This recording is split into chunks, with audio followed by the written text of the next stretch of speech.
Ponto mais distante, Samsung, LG, a maior renúncia fiscal do país. Montou, parafusou, soldou, cumpriu. Você pode ter assistido um vídeo que trata o Amazonas no início com muita preocupação, tratando da seca e do sobrecusto que isso gera na nossa atividade produtiva. Mas no decorrer desse vídeo, você vai perceber que é um ataque de desinformação, ignorância e preconceito contra a Zona Franca de Manaus. Vamos falar sobre isso.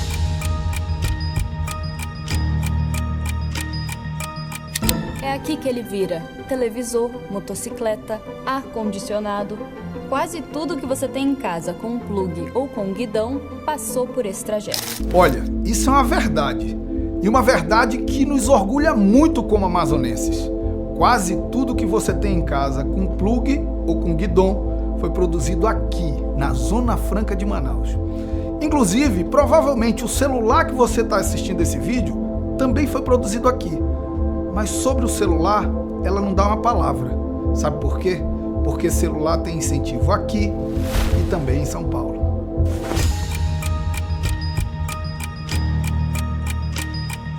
Porque o Brasil decidiu instalar e sustentar por quase 60 anos um dos maiores parques industriais do país no ponto mais distante e mais caro do seu mapa. Olha, você não conhece o Amazonas e provavelmente também não conhece o Brasil. Mas eu vou te explicar, viu? Vamos lá. A Constituição de 88, no artigo 3º, inciso 3, estabelece como objetivos fundamentais da República reduzir desigualdades sociais e regionais. O artigo 43 da Constituição estabelece que os incentivos regionais compreendem isenções, reduções, diferimento temporário de tributos federais devido por pessoas físicas ou jurídicas. Isso está no inciso 3º. O artigo 151 da Constituição veda instituir tributo que não seja uniforme em todo o território nacional, mas cria uma exceção. Admite a concessão de incentivos fiscais destinados a promover o equilíbrio do desenvolvimento socioeconômico entre as diferentes regiões do país. O artigo 170 da Ordem Econômica do nosso país estabelece como princípio dessa ordem, no inciso 7, redução das desigualdades regionais e sociais. E vem o ato das disposições constitucionais transitórias, que cria a Zona Franca de Manaus, no seu artigo 40, estabelece as suas características de área de livre comércio, de exportação e importação, e que foi prorrogado 2 vezes, pelo artigo 92 e pelo artigo 92A, valendo até 2073. A resposta desse porquê é porque o povo brasileiro decidiu, já que a Constituição manda e a Constituição é o desejo coletivo da vontade do povo brasileiro.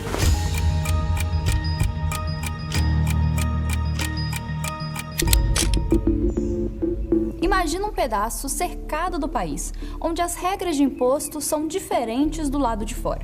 É isso que os economistas chamam de Zona Franca, uma área onde o Estado abre mão de tributos para atrair fábricas. Vamos lá. Você aqui, você critica o fato do Estado abrir mão de tributos para atrair fábricas. Isso me lembrou algumas coisas.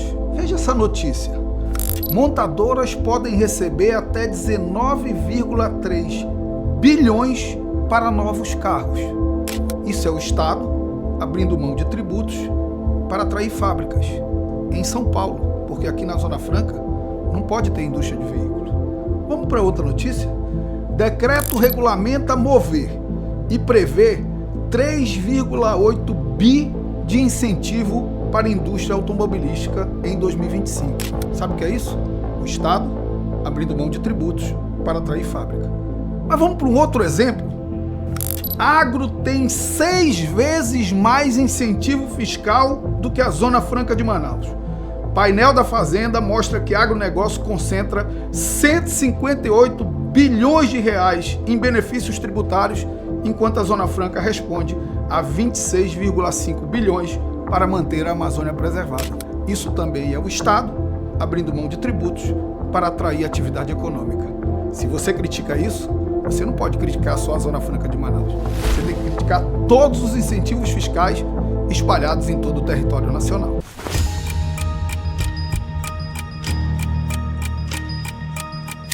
resultado visível impressiona. O polo industrial reúne perto de 600 fábricas.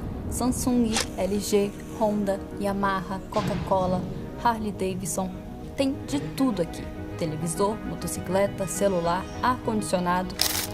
Tá aí mais uma verdade que nos orgulha. Mais de 600 indústrias, algumas de alta tecnologia. 130 mil empregos diretos. Mais de 500 mil empregos indiretos. Agora tem um número muito mais valoroso por trás disso. Foi essa política que reduziu em 7 vezes a diferença da renda per capita entre o Amazonas e São Paulo. Até isso você critica, dizendo que a renda per capita aumentou no Amazonas, mas que ela se concentrou em poucos. Olha, é uma verdade. Agora, quando a gente faz esse diagnóstico, nós precisamos lutar pela desconcentração e não pela redução. Porque é óbvio, se diminuir a riqueza, você não tem o que dividir. A sua fala é insensível com o povo do Amazonas.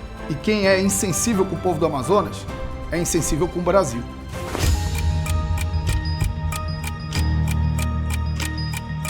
O mesmo monopólio atinge as motos.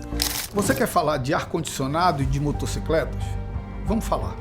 E eu vou te explicar algumas coisas que talvez você não saiba ou finge que não sabe para melhor passar.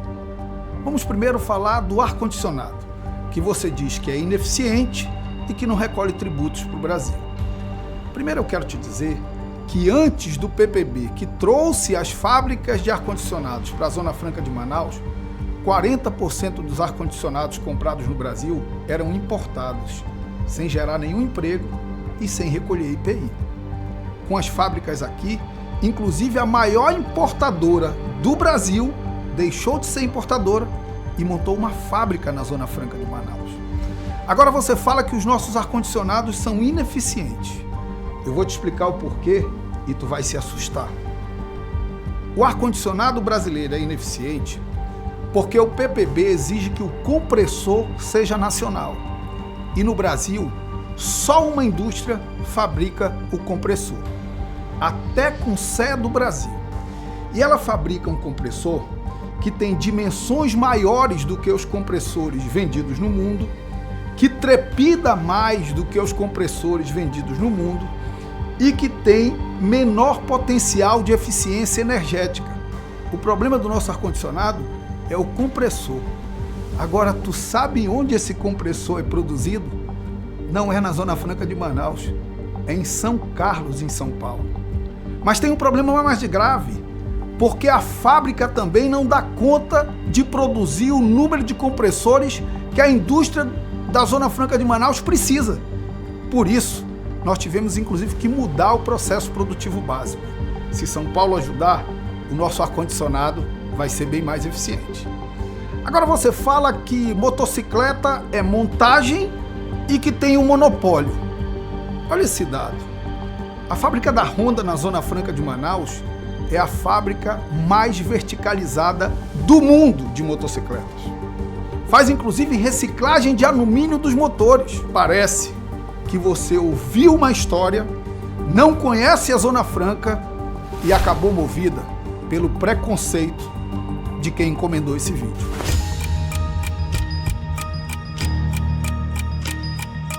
Com 4 orçamentos seguidos, a Receita Federal atribuiu ao programa da Zona Franca 4 custos diferentes. 24 bilhões, depois 45, 55 e então 32. Olha, eu vou acreditar que foi só um descuido, que não foi má fé. Eu tô levando seu vídeo a sério. Mas deixa eu te dizer uma coisa. É óbvio que o valor do gasto tributário da Zona Franca de Manaus varia de ano a ano, porque varia o faturamento, varia a compra de insumos, varia a venda, varia o câmbio do dólar e tudo isso faz variar o gasto tributário. Vou te dar 2 exemplos. Em 2021 foi ano de pandemia, moça. Portanto, caiu o faturamento da Zona Franca de Manaus, foram 116 bilhões. Em 2022, passou para 174 bilhões. Se aumentou o faturamento, é óbvio que aumentou o gasto tributário. Depois 173 bilhões, depois 205 bilhões. Óbvio que o gasto tributário varia conforme varia o faturamento, conforme varia o câmbio do dólar, conforme varia as vendas que a Zona Franca faz. Acho que você deveria saber disso.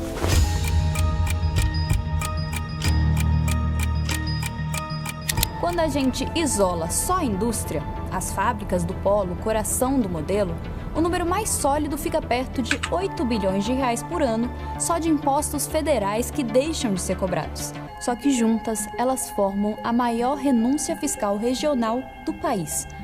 Olha, eu continuo tentando levar você a sério, viu?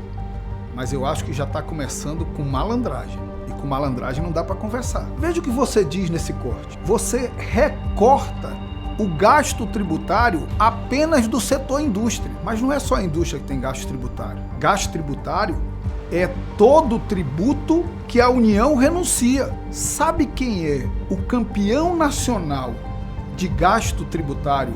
Segundo esse documento aqui da Receita Federal, é São Paulo. São Paulo corresponde a mais de 30% de toda a renúncia fiscal do Brasil. São Paulo, que tem estrada, que tem porto, que tem aeroporto, que tem um mercado consumidor perto, que segundo você são os critérios de eficiência, é o maior beneficiário de renúncia fiscal do Brasil. Sabe quanto? Aproximadamente 900 bilhões de reais de tributos que São Paulo não paga para o Brasil. Vamos voltar a falar sério, por favor.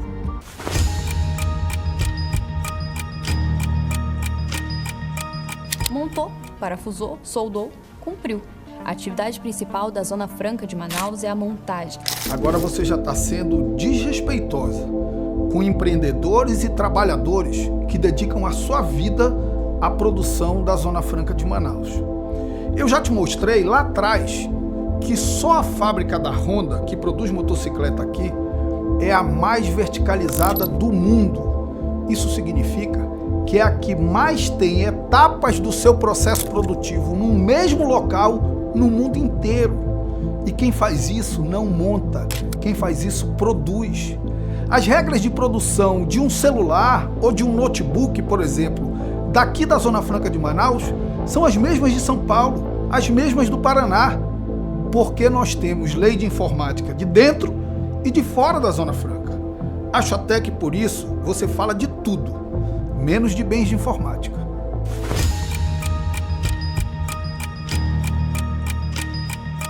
Primeiro, esse crescimento derrubou a produção agrícola do Amazonas. Olha, mais uma vez você teima com a realidade e manipula dados. E eu vou te explicar mais uma vez o óbvio com base na lei. O que conteve o crescimento do setor primário no Amazonas não foi a Zona Franca de Manaus. O que conteve foi, entre outras coisas, o Código Florestal, a Lei 12.651, que no seu artigo 12, inciso 1º, a linha A, estabeleceu a reserva legal em áreas de floresta na Amazônia em 80%, enquanto nas demais regiões, segundo o inciso 2, a reserva legal é de apenas 20%. Sabe o que isso significa na prática? Eu vou te explicar. Se alguém tem um imóvel aqui na Amazônia e quer plantar, ele tem que preservar 80% da floresta nativa e só pode plantar em 20%. Aí em São Paulo, no Paraná, no Mato Grosso, em Santa Catarina, no Rio Grande do Sul, no Rio de Janeiro, é o contrário. Ele pode plantar em 80% e só tem que preservar 20%. Isso explica muito da dificuldade de crescimento da atividade primária na Amazônia. Mas eu vou te explicar uma outra coisa que talvez você também não saiba, que aqui na Amazônia existe uma moratória da plantação de soja. Há uma moratória de que o mercado não compra soja plantada na Amazônia. E sabe qual é o efeito disso? Segundo essa notícia que está na tela, é que só essa moratória conteve 35% do desmatamento nas áreas de expansão.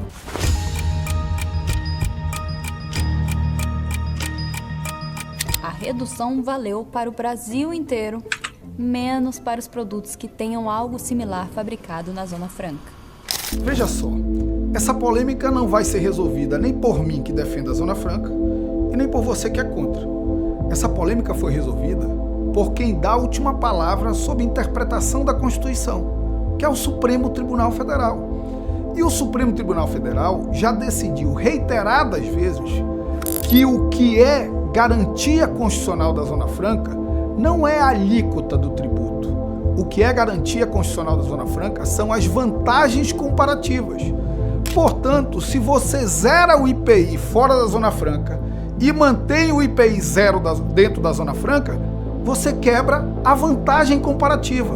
Mas olha, eu posso concordar com isso, você pode discordar, mas quem decide isso é o Supremo Tribunal Federal.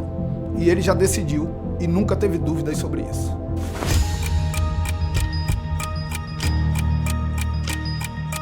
O imposto não foi recolhido na origem, mas gera um crédito no destino. Olha, apesar de tanta desinformação, eu nem estou conseguindo ficar chateado com você. Afinal de contas, você foi contratada para fazer esse vídeo. Claramente nunca pisou numa indústria da Zona Franca de Manaus. Conhece pouco a Amazônia e conhece muito pouco sobre regras de direito tributário. Pois eu vou te explicar a questão do IPI. O IPI, ele é previsto no artigo 153, inciso 4 da Constituição Federal, que permite à União criar imposto sobre produtos industrializados. Mas vamos adiante. O parágrafo 3º, inciso 2 do mesmo artigo 153, cria uma regrinha para o IPI, que é a regrinha da não cumulatividade. Eu vou te explicar o que significa isso, que os advogados tributaristas deveriam ter te orientado antes de fazer esse vídeo. O que é não cumulatividade? Quando se produz o xarope do refrigerante na Zona Franca de Manaus, o IPI é zero, e isso ninguém tem dúvida.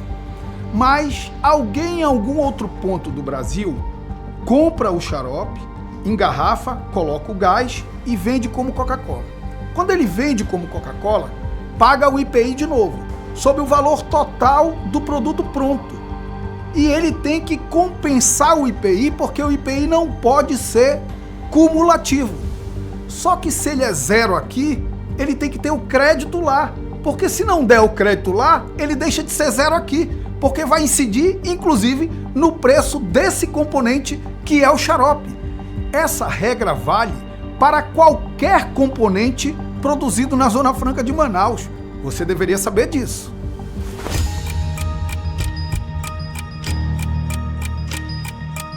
A fábrica que produz o concentrado da Coca-Cola na Zona Franca se chama Recofarma.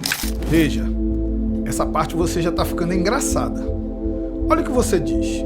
Você diz que a Recofarma é da Coca-Cola e que só ela vende xarope de Coca-Cola para produzir Coca-Cola nos outros estados do Brasil. E que as engarrafadoras dos outros estados do Brasil são obrigados a comprar xarope de Coca-Cola da Coca-Cola. Eu não sei se é possível fazer Coca-Cola com xarope de outra coisa que não seja da Coca-Cola. E não sei se alguém tem a fórmula do xarope da Coca-Cola e pode industrializá-la, que não seja a Coca-Cola. Portanto, se você acha que isso é um problema, isso não é um problema da Zona Franca de Manaus, isso é um problema do mundo, porque só dá para produzir Coca-Cola com xarope de Coca-Cola. E quem produz xarope de Coca-Cola é a Coca-Cola.